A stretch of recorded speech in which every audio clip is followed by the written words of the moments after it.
ಪರಿಸ್ಥಿತಿಗಳು ನಮ್ಮ ಮನಸ್ಥಿತಿಯನ್ನು ಮುರಿದಾಗ ಪ್ರಾರ್ಥನೆಗಳು ಸಹ ವ್ಯರ್ಥ ಅನಿಸ್ತಿರುತ್ತೆ.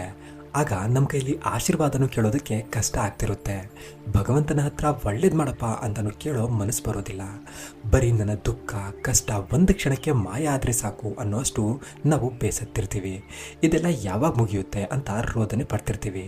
ಆದರೆ ನಮಗೆ ಎಲ್ಲ ಕಡೆಯಿಂದ ಸಿಗೋ ಒಂದೇ ಒಂದು ಉಡುಗೊರೆ ಮೌನ ಮಾತ್ರ.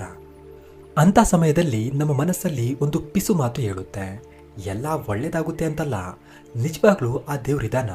ನಾನು ಇಷ್ಟೆಲ್ಲ ಪ್ರಯತ್ನ ಪಟ್ಟರು, ಇಷ್ಟೆಲ್ಲ ಪೂಜೆ ಪುನಸ್ಕಾರ ಒಳ್ಳೆ ಕೆಲಸ ಮಾಡಿದ್ರು ನನ್ನ ದುಃಖ ಅಂತ್ಯ ಆಗದೆ ಇದ್ದಿದ್ದು ಕಳ್ಕೊತಿದ್ದೀನಿ ಅಂದರೆ ನಿಜವಾಗ್ಲೂ ಆ ಭಗವಂತ ಇರೋದಕ್ಕೆ ಸಾಧ್ಯನೇ ಇಲ್ಲ. ಇದ್ರೂ ಅವನು ನನ್ನ ಕಡೆ ಖಂಡಿತವಾಗ್ಲೂ ಗಮನ ಹರಿಸ್ತಿಲ್ಲ ಅಂತೆಲ್ಲ ಅನಿಸ್ತಿರುತ್ತೆ. ಈ ತರಹದ ಅನುಮಾನಗಳು ಪ್ರಶ್ನೆಗಳು ನಮ್ಮ ಮನಸ್ಸಲ್ಲಿ ಬರೋದು ಸಾಮಾನ್ಯ. ಇಂಥ ಅನುಮಾನಗಳು ಬರೋದು ತಪ್ಪಲ್ಲ, ಇದು ಮನುಷ್ಯನ ಸಹಜ ಗುಣ. ಆದರೆ ನಿಜವಾಗ್ಲೂ ಆ ಅನುಮಾನಗಳು ಸರಿನಾ?